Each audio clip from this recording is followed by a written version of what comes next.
Peace be upon you and God's mercy and blessings. Welcome, I am Dr. Hamdy, and this is the Simple Neonatology channel. Today's topic seems to many people to be the most important topic in neonatology. Of course, since we've talked about respiratory support and said that respiratory support is the most important thing, you'll find that this issue is the most important thing in what? Respiratory support is a topic that everyone truly loves, appreciates, and genuinely wants to understand in depth. So, if the topic of respiratory support that we discussed at the very beginning, which is non-invasive respiratory support, is something that we all need to understand thoroughly, then today's topic is invasive respiratory support, which specifically refers to the mode of mechanical ventilation. This is a fascinating and important subject, something that is not only enjoyable but also essential for anyone interested in respiratory care. You will definitely enjoy this session. Welcome. And please feel free to join us so you can learn all about the different modes of mechanical ventilation in detail. What do you want to do next? Forget that you're a doctor. I want you to be an accountant, an engineer, a pilot, or a lawyer. Choose any profession you like and just stay with me like that. You don't need to have any experience or background. Stay neutral, as if you're hearing about something called mechanical ventilation for the first time. This is very important. After you listen to us, you can recall your experience and the things you know and add them to what you've heard. Maybe then the picture will become clearer. But if you start mixing this with that from the beginning, you'll get confused and won't understand either. So I want you to stay neutral with us, with no prior experience. And we'll start in a certain order. Think of it as a story that's suitable for anyone. All right, I want you to keep this reduction in mind. This reduction is very important. I have to emphasize it every time we talk about respiratory support. It should always be in your mind when you're dealing with anyone, along with the strategy. We said that you're dealing with a strategy, and the difference between them is the end. The endotracheal tube, or ETT, when a patient has an endotracheal tube, they must have a ventilator or a machine. Let's just call it a machine. That's its name. Nothing complicated. It's a machine called a ventilator. And this ventilator comes in two types. We said conventional and conventional. We said that conventional means it provides inspiration and expiration like normal breathing. Conventional just means normal. And the other type is high frequency oscillation of the patient, where you might set the patient at 600 or 900 breaths per minute. This is not natural. It's non-physiological support. That's a separate topic we'll talk about. Or there's non-invasive support, where you provide support to the patient either by flow or by pressure. Before flow or pressure, you provide support to the patient at one level or two levels. One level, like PEEP, support like PEEP, or two levels, like PEEP with PEEP. With one level and two levels, you can use either flow or pressure. We said if we use flow, we'll use nasal cannula for one level, and we'll use nasal cannula for two levels.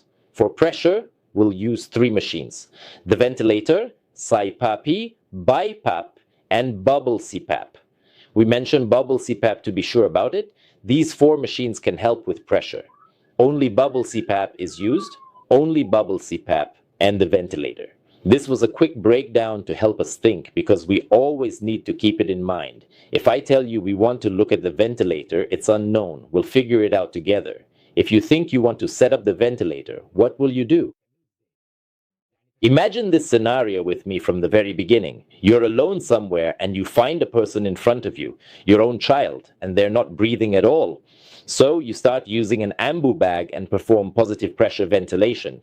This is a real scenario. You provide positive pressure ventilation and shout for the people around you, telling them to get you an endotracheal tube and a laryngoscope so you can intubate the patient. Then, after the situation improves and there's a slight change, after repeating the process, the patient needs to have the process repeated. That is, the patient needs the process repeated as required, a certain number of times per minute. Let's say 40 or 50 times. And the patient needs the process repeated. This is what's called fractional inspired oxygen. And this is the patient's experience with the air you're providing. In atmospheric air, we have 21%. In the patient, we have 30% or 40% until you see the saturation and adjust the FeO2 according to the saturation. How will you deliver the FeO2, the oxygen in the air? You will get a machine. Any machine, by the way, not just the ventilator. Any machine, anywhere that you want to produce a product or output, you have to give it resources. The machine that will provide support, which is the ventilator, needs resources. You give it air. Okay, so now I'll give it air. And what else? Oxygen. And what else? And pressure. I'll give it three things: oxygen, air, that is oxygen and air. And what else? Pressure. And this is the pipe system, a complex network of interconnected tubes and conduits that runs throughout hospitals, ensuring the safe and efficient delivery of essential gases and air to various parts of the medical facility. That's why when you see those things in the wall that make simple sounds, those little panels or outlets with colored markings or labels, you're actually looking at the visible endpoints of the pipe system. So, there are three main tubes: one white, one black, and one yellow. One is white, another is yellow, and one of them contains oxygen, which is vital for patient care. The third one, white-yellow, there's no pressure in that particular tube. They took the pressure and put it in the air and put it in the oxygen. So now there's pressure for the air and pressure for the oxygen, both of which are necessary for different medical procedures. So there's a set of materials or substances that we'll introduce into the air. We've introduced them into the air and oxygen, three in the wall. That's the suction. We use it for various medical purposes. That's it. We've introduced them into the air, three as well, and we told it, I want oxygen, I want oxygen. If you use oxygen, as we said before, it is delivered through this carefully designed and maintained pipe system, ensuring safety and reliability for both patients and healthcare professionals. We have come back to do this introduction in the area being used, which is important. So if you want to get an invasive resistance, it's called the effective area intervention. And this is the resistance to movement. So you need to create an effect. And then when it moves, it divides the area with invasive resistance. So it creates an effect for the area intervention, and we create an effect for the area intervention. This is actually a very easy concept. If I want to be specific, I need to mention both air and volume. Air is the invisible mixture of gases that surrounds us, and volume is the amount of space that this air occupies. When air moves, and we are interested in how much air is moving and how quickly it is moving, we call this flow. Flow refers to the movement of air, measured by considering both the quantity of air and the speed at which it travels. If I want to specify something different, such as the force that the air exerts, I must talk about pressure. Pressure is a measure of how much force the air applies over a certain area. Sometimes I want to know not just the basic amount, but how much more or less pressure there is compared to a standard or previous value. This helps me understand changes or differences in the system. There was once a very beautiful example that illustrated this concept perfectly, though the details of that example are a bit unclear now. So we will just leave it as it is. Then we tell it to start working and it says, no, I won't work. Why? It tells you that there's something illogical happening here, that there's a completely useless problem. What is it? That you ask the ventilator to give you both support and acceleration at the same time. This won't work. Why? Because it doesn't make sense logically or rationally. It doesn't need much explanation or a lot of words, but it doesn't work to tell the ventilator. For example, if you tell it to deliver 5 milliliters of air volume, it might not be able to deliver the full 5, or it might deliver just a little. It can't wait to deliver the full 5. Depending on the lung condition, it's like a certain room where you want to let people in. I tell you to let 10 people in, and maybe the room is already full with 10. So how are you going to get them in? That's why, from the start, when we choose the ventilator, we said we either set the pressure or set the volume. We only want one. We said we want pressure and don't care about the volume. Or we said we want volume and don't care about the pressure. Right, from the beginning, we divided ventilators into two types, either pressure control or pressure control or pressure limited. That means you set the pressure, you tell the ventilator 20, and more than that, it won't go. It doesn't keep adjusting for each user. That's what it delivers. It might deliver 25, 7, or 2, depending on the users. On the other hand, you are a user who sets the users. How? He uses 5 milliliters per kilogram, but doesn't care about the pressure. This is volume control or volume limited. In neonatology and pediatrics, we only use pressure. And I'll leave this area for you to think about and ask yourselves, what does it mean in pediatrics that they use pressure control and not volume control? Okay, we will work, as we said, pressure control, which is always called PC. Okay? After that, we will set the mode in which the ventilator operates. This mode is the manual mode. That is the system it will operate with. When we first started inventing the ventilator about 50 years ago, in 1970, the first mode we created was the IMV, which is intermittent mandatory ventilation. It was very nice, as you can see in the picture, that you set a certain rate, say 40, which are the mechanical breaths, the ones shown in purple.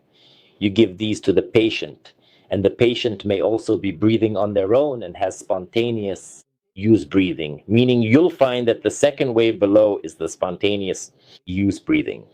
So you'll notice that there is a mechanical wave, a mechanical breath, and there is also spontaneous use breathing. That's it. And it started working. They found two problems with this mode. The first problem is that it's not synchronized. The mechanical part and the spontaneous part don't work together. For example, the ventilator might trigger inspiration while the patient is actually exhaling, or the ventilator might trigger exhalation while the patient is trying to inhale. So what happens is that there is non-synchronization. Why is there non-synchronization? Because there was no sensor to indicate that the patient was breathing. The second problem is that the patient could be breathing more than 40 times per minute. The patient might have a respiratory rate of 60, 70, 80, or even 100. So any breaths above the set rate you programmed into the ventilator, which is 40 breaths per minute, are not supported. Extra breaths beyond the set rate are not supported. And that was the problem. We kept using IMV and things were going well for a while, until there was a big breakthrough. Scientists and physicists started to understand something called the sensor mechanism. We then implemented this in the city, and we were able to identify something called the sensor. When we added the sensor, we could make the ventilator detect when the patient was about to breathe and deliver the breath accordingly. How does this sensor work? These two types, the sensor detects flow or the sensor detects flow. What is flow? This means you should place the device between the ventilator, which is the machine that helps the patient breathe, and the endotracheal tube, which is the tube that goes into the patient's airway. Once the device is in position, watch carefully to see if air begins to move. If you notice air movement, the device will let us know that air is indeed moving through the system. It generates air, and the same idea, or something similar, is the concept of the pressure sensor. Because when it takes air from the bagger, it expels the air from the bagger and a change occurs in the pressure because this sensor senses whether the pressure is stable, meaning whether it is high and decreasing or low and increasing. It detects the interaction between two stable states of pressure. So, as soon as the pressure drops, the sensor detects that there is a change in pressure and signals the ventilator. This means the sensor senses the interaction and then the breath begins. This happens either through the sensor or the pressure. This was the second mode we discovered after IMV, but before that there was SYMV. The S stands for synchronize. However, the main problem remained, which is extra breathing. If the patient is breathing more than 40 or 50 times, if they are breathing more than that, it will be continuous, and this is not pleasant. Keep in mind, you have put the patient on a mechanical ventilator, inserted an endotracheal tube, and told them to breathe on their own. This creates a lot of demand, which is not good. So the problem remained. True, we fixed the triggering in CMV, but the extra breaths issue persisted. After some work, discoveries, and developments, we managed to reach the third mode, which is AC, or assisted control. In assisted control, the problem of extra breaths was solved. Now, every breath the patient takes is supported by the ventilator, and the mechanics of the breath, the mechanics of the extra breaths, and the mechanics of the 40 or 50 breaths are all utilized. That's why AC is a better mode. It is a better mode that synchronizes and supports every breath. That's what AC is. You might find another name for AC like IPPV or other names, but that's why you need to understand it by the mechanism, not just the name. What is the mechanism? I tell you, mode X. You ask me, is mode X synchronized? I say yes. You ask me, does it support every breath? You say no. I know it as PsyMV. You call it X. That's not a problem. The name doesn't matter. If you tell me I use Y mode. Okay, Y mode. Then I ask you, is it synchronized? You say yes. Then I ask you, is it time cycled? You say yes. Then I tell you that's AC, right? So what's the story with time cycled then? We'll learn about it in the fourth mode, which is very similar to AC, PSB, pressure support ventilation. Pressure support ventilation works like AC, meaning it's synchronized support for all the breaths, but it's not time cycled. It's called flow cycled. I'll explain it to you simply in our own way. Time means if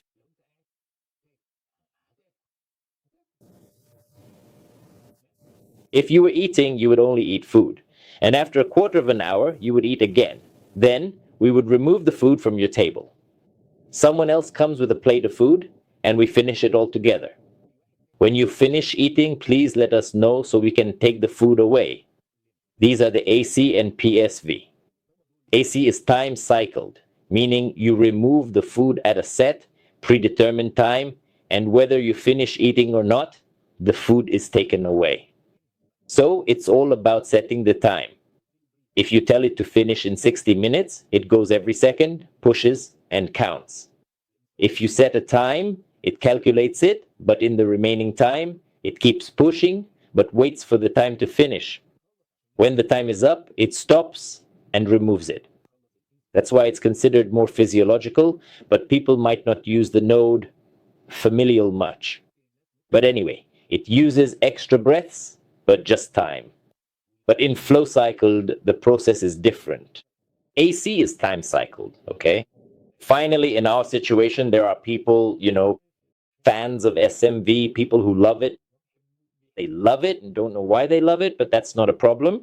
No problem. This is a historical story related to SMV. The important thing is that SMV has its fans. So when things started shifting away from SMV after the appearance of AC, they wanted to say, no, let's keep using SMV. We told them there's a problem. They asked, what is the problem? The problem is that it doesn't support extra breaths. So they said, okay, we can use SMV and add something called pressure support, PS. This PS can support extra breaths. So now you're fine. You have no excuse. Now you're synchronized and support all the breaths. So SMV plus pressure support, what's the benefit? Is it just like AC? Right? That was an important question. And we have to ask, what is the difference?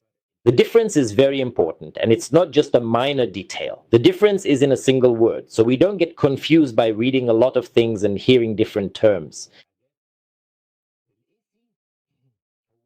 Support, all 100 supports means 100 supports. That means, for example, you set the pressure to 20 and the rate to 40, so it will give you 40 at 20. The PEEP, of course, stays constant. The beep doesn't change. It will support the 40 at 20, meaning the 40 supports at 20. The extra breaths will also be supported because you are in AC mode, but still supported at 20. And the spontaneous breaths will be minimal. But in SEMV with spontaneous breaths, the 40 spontaneous breaths will be minimal, but the extra breaths will also be minimal. Here, we gain something very important with weaning. That is, you use AC when the patient is sick and needs to rest, and you don't want to tire them out. Let them rest, and I will support you 100%. After that, you can improve and switch them to SIMV with support, prepare them, and start weaning. This idea is simple to understand. I hope it's clear. But in practice, when we come to SIMV with support, we set it to 20/6, set the rate and FeO2, and adjust the flow. I'll tell you about the flow at the end so we don't forget. You set the flow and the inspiratory time, then you add the pressure support. When you add the pressure support, it asks you, do you want to achieve a certain target? That is, the extra pressure support you add, if you remember, you're not just adding it for the sake of it. If you want to achieve a certain target for the patient, that's what we mean. Pressure support +2 or +4. You can choose a number. 2, 3, 4, 5, as you like. For example, you say PEEP is 2, so PEEP is 6 and 2. You say the extra pressure support should be up to 8 or 4. You say 4 plus 6 is 10, so it will support 40 at 20. But for the extra breaths, it will support them at 20. It will support them at 20, or if you want more, it could be 6 plus PEEP, which is 12, or 8 plus PEEP, which is 14. And after that, what do? After that, you look at the tidal volume displayed on the ventilator. As we said, they calculate the tidal volume after the cycle starts, so you check. If the tidal volume is good, then that's fine. If it's not good, you can increase the tidal volume by 3, 4, 5, or whatever is possible. But if you find the tidal volume is too high, you start to decrease the number you added to the pressure, and you reduce it. If you said A, you can increase by 6, 5, or 4. This is the idea of SIMV with pressure support. This is how the easy modes end without too much philosophy or excessive talk. Now, in our discussion of the 4 or 5 modes, did we mention the future? No, we didn't mention the future because we are pressure controlled. Everything here is pressure controlled. But with the attempts people have made, and with comfort and adaptation, they started to study something called trauma, and they found that there is a problem specific to volume and a problem specific to pressure. When they did this, they found that the problem specific to volume is more dangerous than the problem specific to pressure. So they said they need to control the pressure problem and leave the volume problem free, but it's more dangerous. So we want to understand the matter. They started to do what is needed to control the user that we give with pressure support.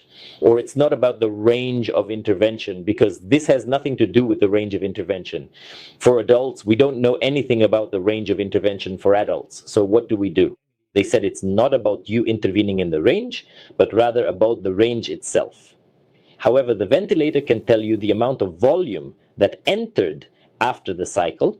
That is, after it happens, it tells you how much volume went in.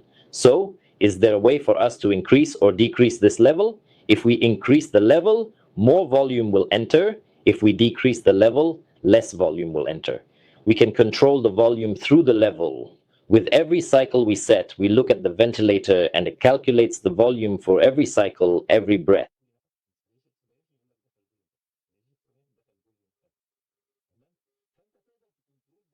So with every cycle, if you see that the volume is low, you increase the pressure a little, of course. So this is a theoretical idea. Where were they able to actually implement it? When they managed to develop the ventilator, they told it, as you deliver the pressure, measure the volume and tell me what it is. And as soon as you reach a certain volume, stop and go back. How do you avoid continuing to increase the pressure? So when the ventilator delivers pressure, which is the PP, it starts from the PEEP, because it doesn't start from 0, it starts from the PEEP. If the PEEP is 6, it starts gradually, 7, 8, 9, 10, 11, 12, 13, 14. It doesn't jump from 6 to 20, but increases step by step. Each time, for example, at 7, it delivers 80. As soon as it reaches the set tidal volume, say at 5 or at the tidal volume we requested, it goes back. If it reaches it at 10, it goes back. At 12, 13, 14, whatever number it reaches the 5 milliliter tidal volume at, it goes back. So what did we gain from this? We gained 2 important things. We are avoiding unnecessary pressure, meaning the ventilator does not have to go up to 20 every cycle, and we also avoid something else, unnecessary or volutrauma. Why is that? Because if every time the ventilator gives a cycle, it reaches 20, if the ventilator goes to 20 every single time, it might deliver more than 5. So it could deliver 7, 8, or even 10 in one cycle. Therefore, when you control it like this, you avoid the unnecessary part. Let's talk about trauma and unnecessary interventions. This is the comparison with volume. This is the idea of VG, which stands for volume guarantee. For those who didn't understand it, I think now you can. VG can be used in combination with several different ventilation modes such as CMV plus VG, AC plus VG, PSV plus VG, SIMV plus PSV plus VG, or SIMV plus PS plus VG. In each of these combinations, VG works with the same basic mechanism. When you set VG, you are telling the ventilator in effect, please don't reach the full pressure. What this means is that the ventilator will try to deliver the set tidal volume, but it will do so by using the lowest pressure possible, and it will avoid going up to the maximum pressure limit unless absolutely necessary. This is important because delivering too much pressure can cause trauma to the lungs, which is something we want to avoid. By using VG, the ventilator is constantly adjusting the pressure it delivers, making sure that the patient receives the right amount of air with each breath, but without exposing them to unnecessary risk. This approach helps to protect the lungs from injury, while still ensuring that the patient gets the ventilation support they need. In summary, VG is a protective strategy that combines the benefits of volume control with the safety of pressure limitation, and it can be used in a variety of ventilation modes to meet the needs of different patients. Understanding how VG works and how it interacts with other modes can help you make better decisions about ventilator settings and improve patient outcomes. So you have to set for the patient a certain level that should not be exceeded. And even if the volume doesn't come, it goes back. We call this Pmax, so that it doesn't go beyond the level that should remain steady. At this level, it should return, and when it returns, it gives an alarm. When you go to analyze the problem, usually it can't deliver the volume because there's a problem in the lung. Often there isn't good compliance and the lung is stiff. So you need to give, for example, surfactant or see what the problem is. The issue could be that the tube is blocked or the tube is out, or there is another problem like pneumothorax or ventilator malfunction or a clamp or anything else. That's why you have to go and solve the problem for him. This was a story. I hope the topic is useful and I hope I have benefited you. Thank you. Peace, mercy, and blessings of God be upon you.